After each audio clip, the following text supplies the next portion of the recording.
Good morning. Welcome to Center for Spiritual Living's Fullerton. My name is Eva Castelo.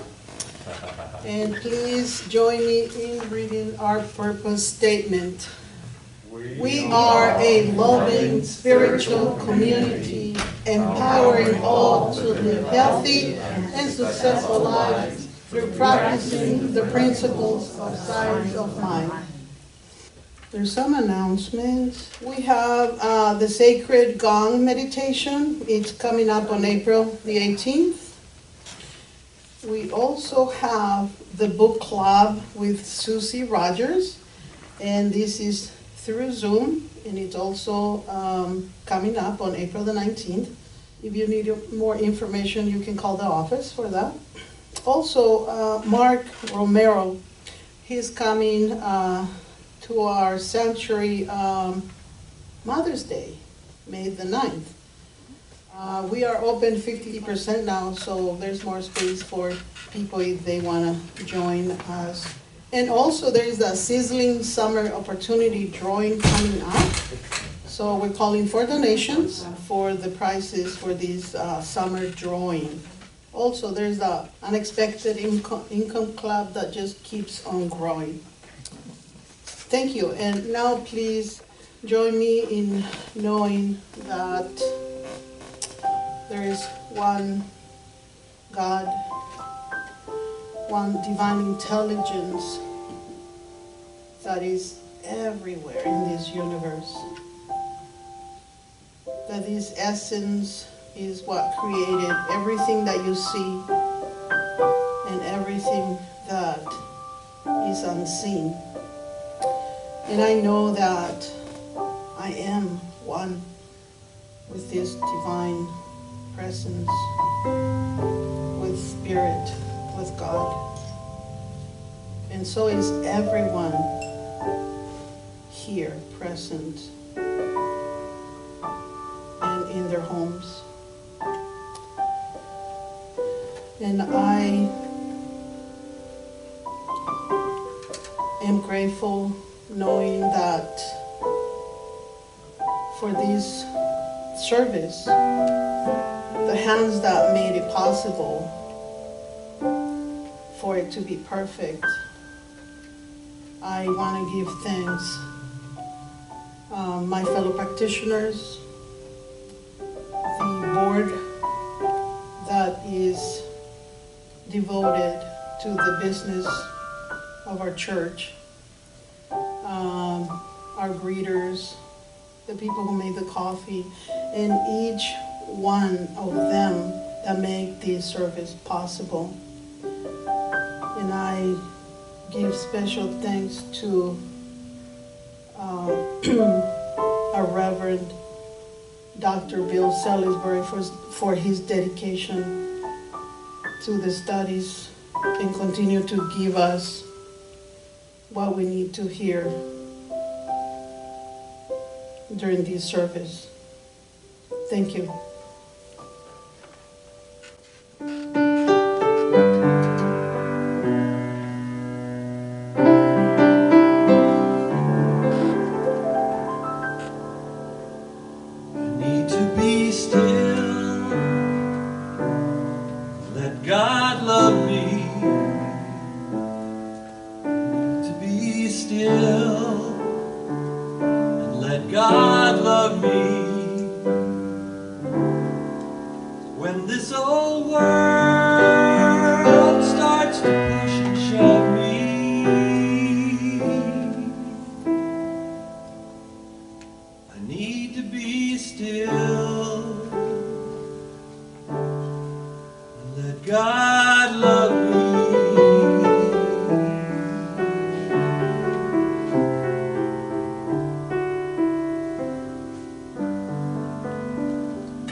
Again.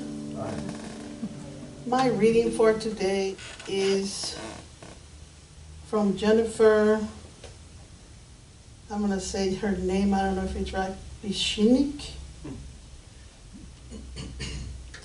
And it reads, Suffering as a Healing Agent, Hope and Faith.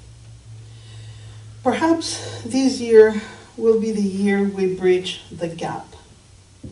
No longer them, but us. No longer myself, but all. We are all in this thing called life together, yet many feel alone from time to time. This must not scare us. Our paths may differ widely, but some form of enlightenment is the shared yearning, the desire we seek. And it starts by honoring our humanity. Hope. We know there is something more, something greater. Yet this hope may dim from time to time. We must not allow this prayer to quiver, but instead recognize and nurture it. Because somewhere in us, all is indeed this recognition that something greater is to be had, individually and collectively. Faith. Our focus, aligning our minds with our hearts and holding our truth steadfast, confirming we are already more, alone and together. We are what we seek. It is our shared humanity that will bring forth a collective liberty. Our deep yearning for love and compassion is a commonality that unites and transcends. We can restore our awareness that we are indeed more alike than different. This is an opportunity for the world to slow down and get curious. While we have been conditioned to have different perspectives, these well-rehearsed ideas are not truth. Much of what we learned and acquired along the way misguided us and unintentionally caused a sense of separation. What we all know and feel, no matter how faint at times, is the tug and pull of the heart, the yearning for something greater for you and me. Perhaps this is the year we learn to unmask and reveal our true nature. We can simply recognize our personal, deeper ones are a shared desire of everyone, for everyone. You desire peace. I desire peace. There is no better time for us to honor this prayer and allow it to guide us towards the healing and transcendence we all recognize is ours to be had, all alike, no one excluded. And so it is. And please join me in prayer, knowing that this divine presence of love is here in me, in everyone.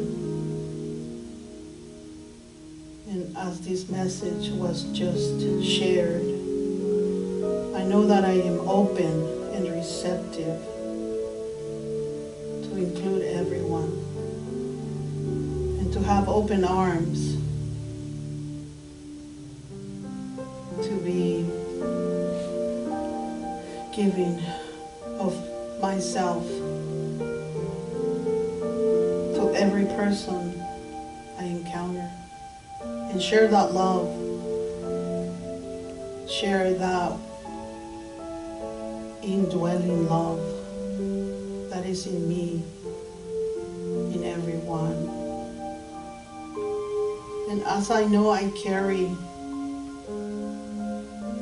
the light, because I am the the light of this world.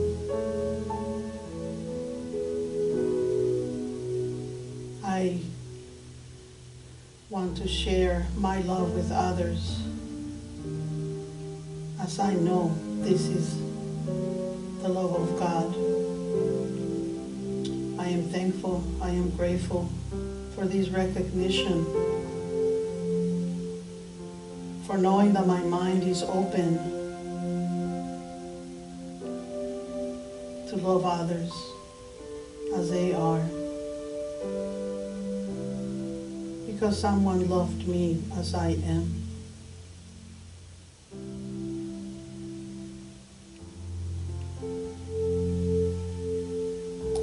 I release my word, knowing it is already accepted by Spirit, and so it is.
Amen.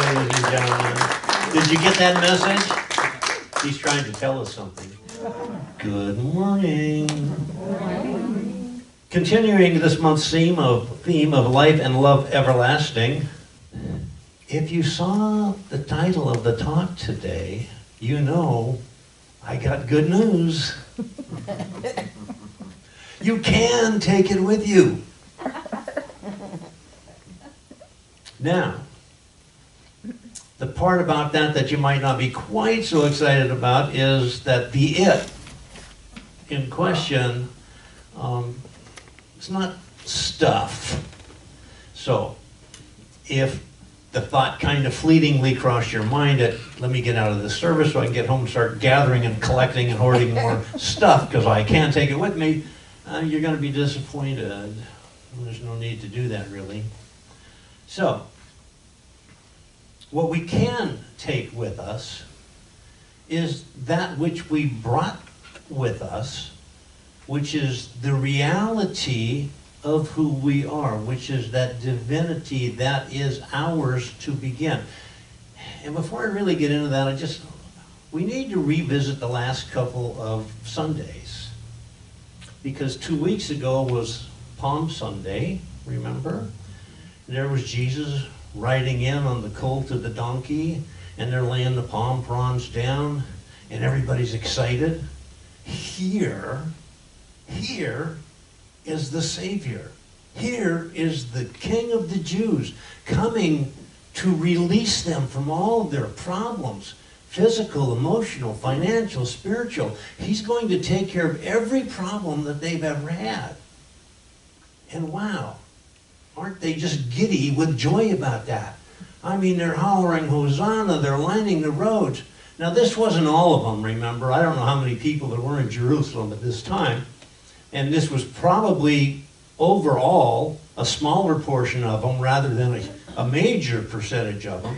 But still was enough there to cause an uproar. And those who were there were really intent on watching the world change right in front of their faces. So fast forward a few days, and they're beginning to get the idea that, well, what they thought was going to happen isn't looking like it's going to happen. As a matter of fact, come Good Friday, there's Jesus in captivity, beaten, humiliated, with that crown of thorns on his head, having to drag that big heavy cross up the Via Dolorosa, up to Calvary Hill.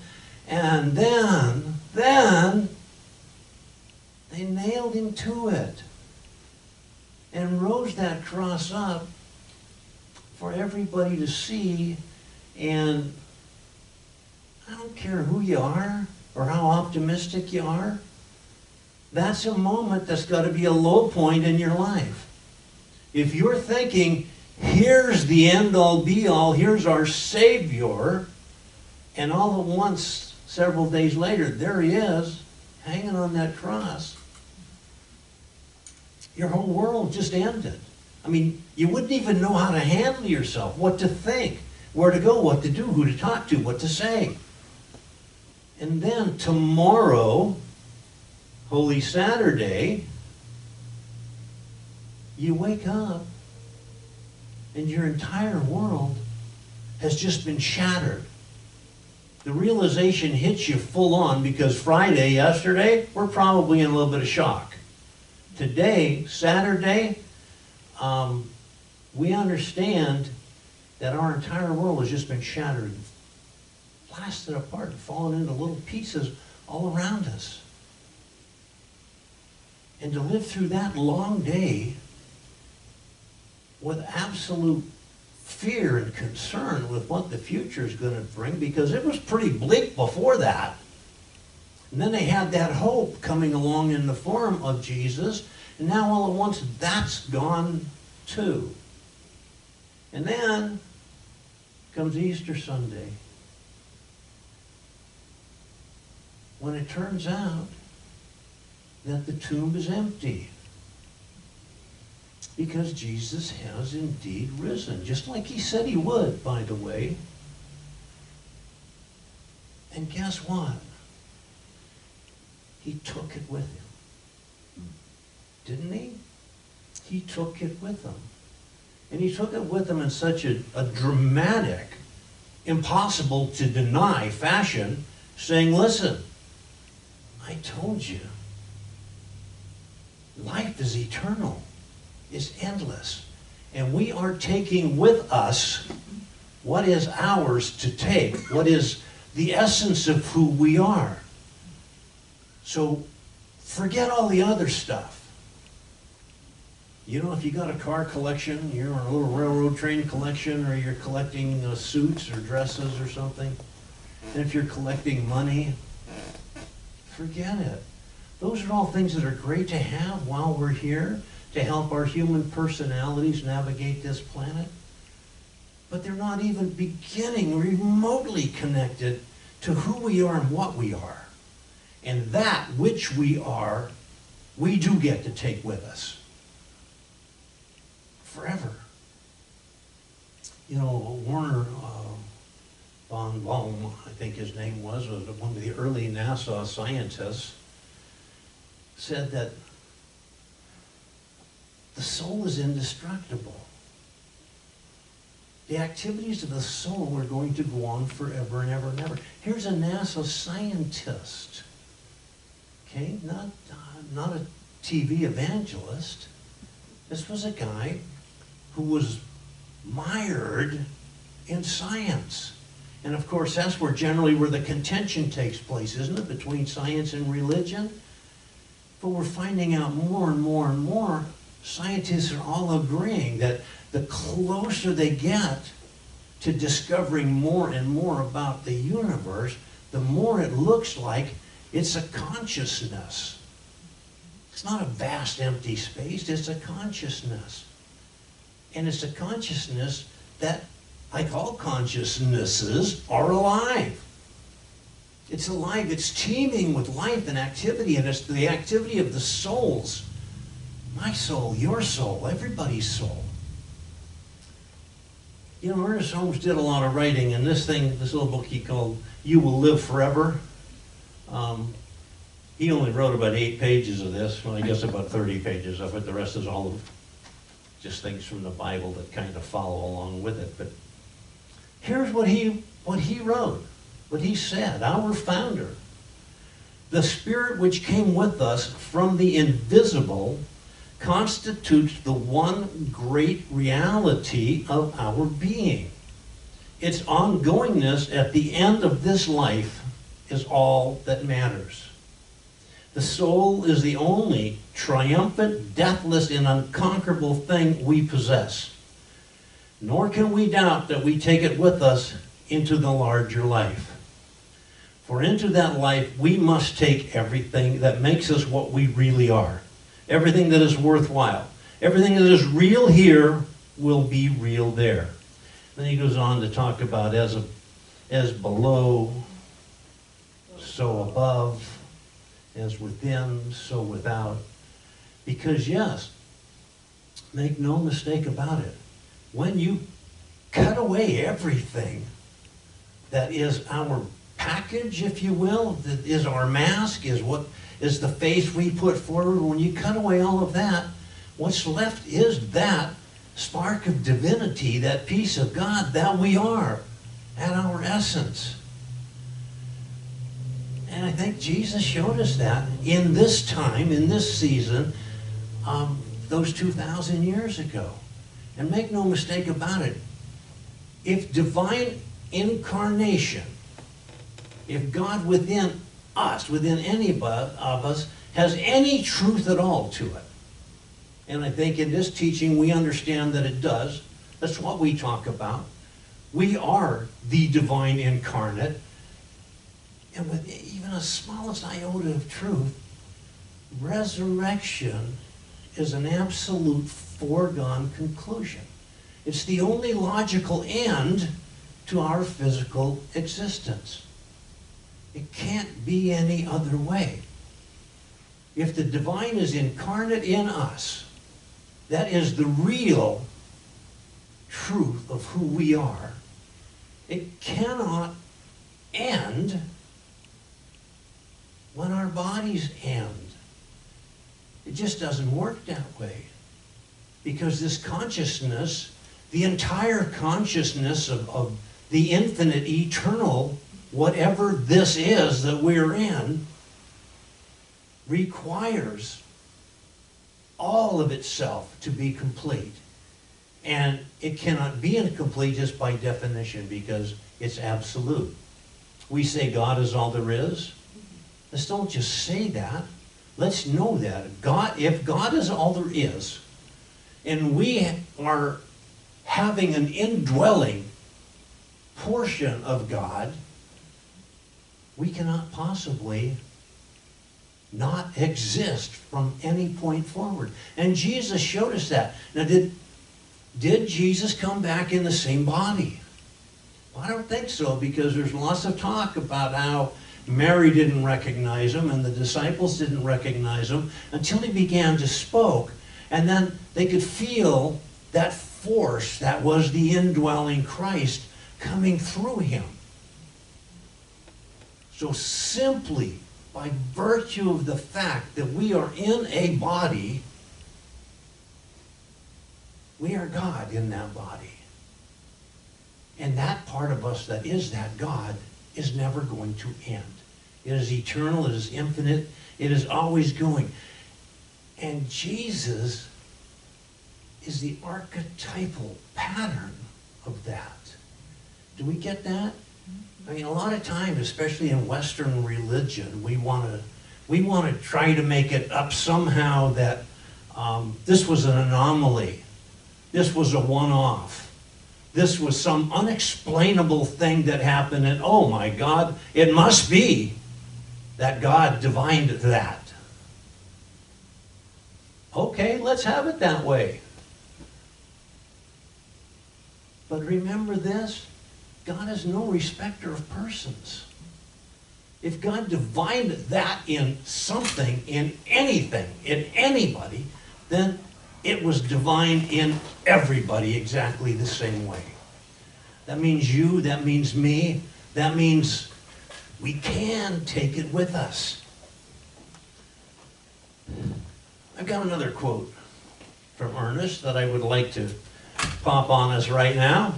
And, you know, sometimes we lose sight of the fact, this is a very thick book, you know, but way in the back of it, so I'm just mentioning this in case you don't get to the back of it very often, but way in the back of it is this little section called Meditations. And this is a meditation that deals exactly with this.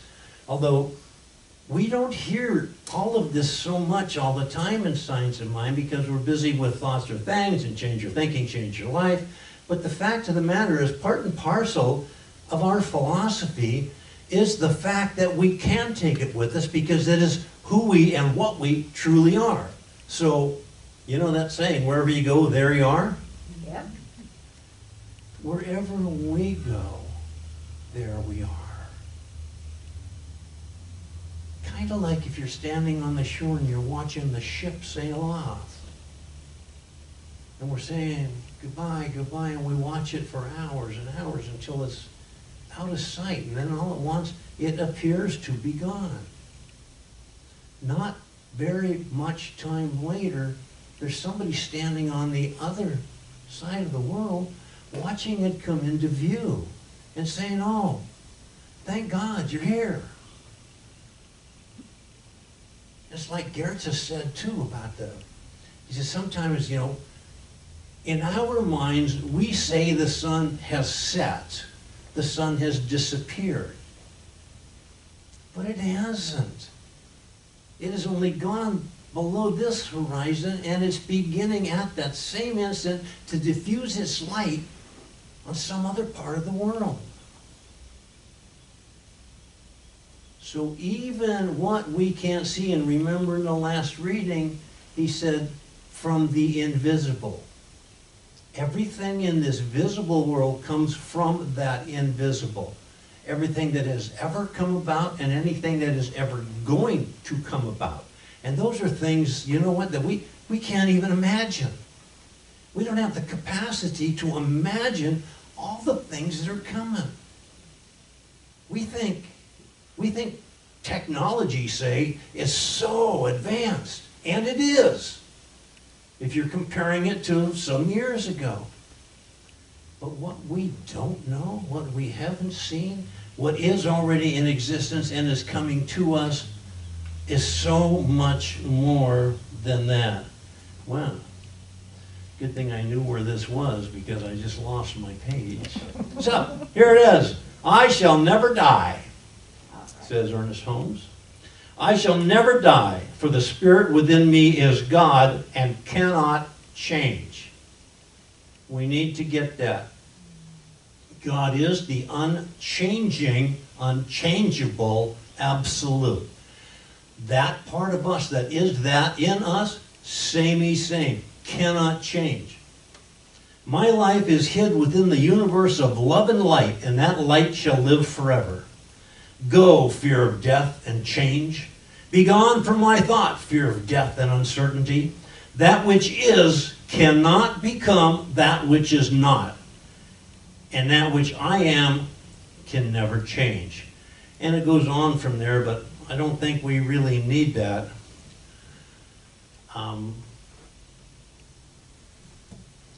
The fact is, the message is clear.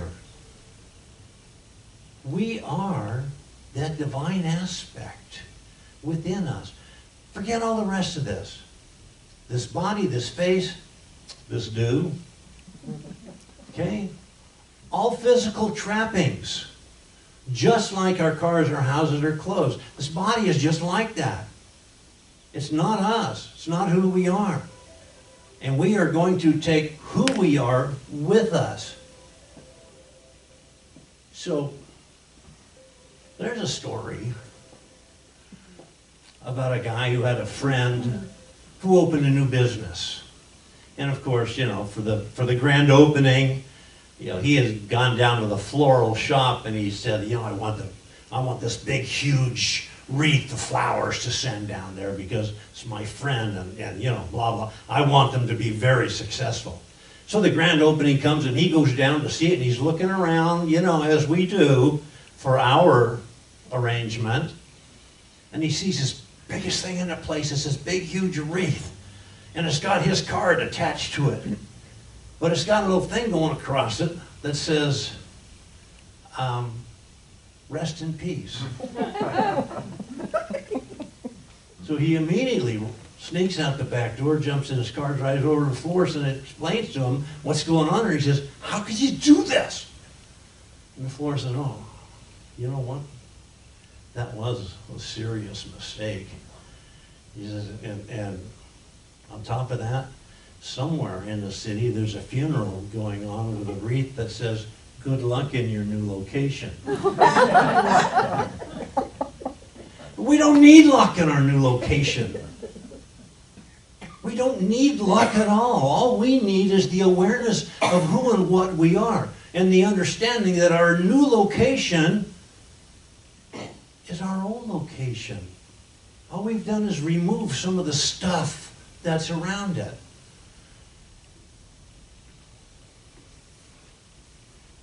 Scientists know that nothing can disappear without a trace. Okay? We know that now, and we've known that for some time. Nature does not know extinction. That's a word we use. We say this and that and the other thing is extinct. Nature doesn't know extinction. Nothing disappears without a trace. Everything transforms. Think about that. We have transformed into who and what we are today. And we will, at some point, transform out of this into our next greatest yet to be. And here's the really good news. That's going to continue forever. So when we get to that height, you know how you get that really great feeling about, man, this is it. It doesn't get any better than this. Guess what? It's going to. And it's going to get better and better and better all the time. So there's the guy that dies. And he's standing in front of God and he says, God, I'm really upset. There's war, there's pestilence, there's sickness, there's poverty, there's cruelty, there's man's inhumanity to man. There's all this stuff going on. Why didn't you do something about it? Why didn't you send somebody to fix this? And God said, you know what I did? I sent you. I sent you. I was sent by God. You were sent by God. And we were sent by God not just to come here and marvel at the way things are or despair at the way things are. We are sent here to do our part to change those parts of what is to those parts of what should be. And we'll know when we've done it. Can we change the world? We've had this discussion before. No. But how do we get rid of that misery? Do we get rid of all of it? Not by ourselves. But if you make somebody happy, if you save somebody's stress, if you show somebody some direction for the betterment of their life, and this showing, doing, making applies to ourselves also, and to others that we meet. If we are constantly striving to make this world better for somebody somehow, then that part of the divine absolute that is channeling through us is serving its purpose. And that we get to take with us. Because that we are never without. And it doesn't matter what the next iteration of our being is, or the one following that, or the one following that, or the one following that. We can know that we are always exactly where we need to be, and the reason for that is because we have brought it, that divinity that indwells each and every one of us, with us, and it is here in service, doing what God has invented us, created us to do. So we can take it with us, but we have to use it. While we're carrying it around, we have to use it. So let's just know together that in this world, that part of me that is God ordained, which is all of me, that spark of divinity within me, that consciousness, that awareness of the I am, that I am, does its work. It does its work, and it is never going to leave me. I get to take it everywhere I go, and I'm so grateful for this. I know that God has not asked me to be Jesus. He's not asked me to be a Bhagavan Krishna. He's not asked me to be Mother Teresa or Martin Luther King. God has only asked me to be me. And to be me in the most divine way. To be me by representing that who sent me. So it's with grateful heart that I say, thank you, God. Thank you, thank you. I realize this, I recognize this, I surrender to it, and I am that. It's just with grateful heart that I accept this knowingness, and I release this word into that law, knowing that I am here to do what God has sent me for. And I'm grateful. Together we say, so it is.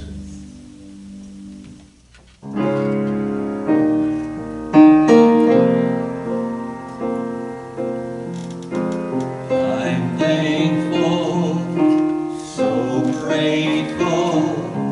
I am one in the Spirit all around me. I'm thankful, so grateful. I trust in God. So now as the ushers come forward, let's just know together that this is our opportunity to share our abundance, to share that God-given power. We know that all of our good comes from the one source, God, and for this we are eternally grateful. We bless these gifts, these tithes, these offerings, knowing they are given from the central core of who we are, which is God made manifest on this plane. We send them forward with no strings and no conditions to do their great work in the world, and so it is.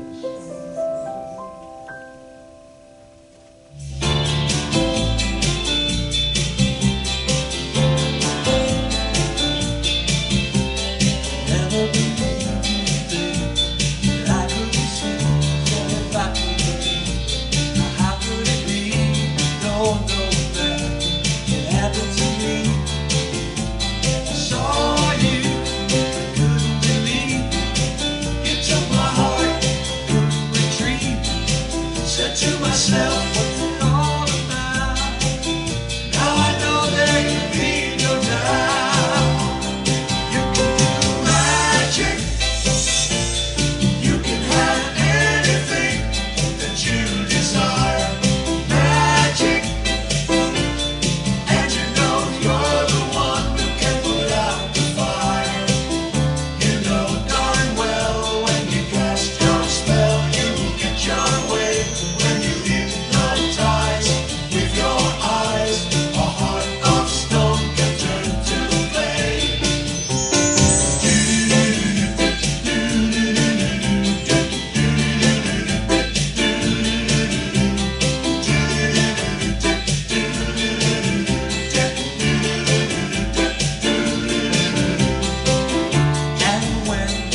So let's just all know this together. Something wonderful is happening through me right now.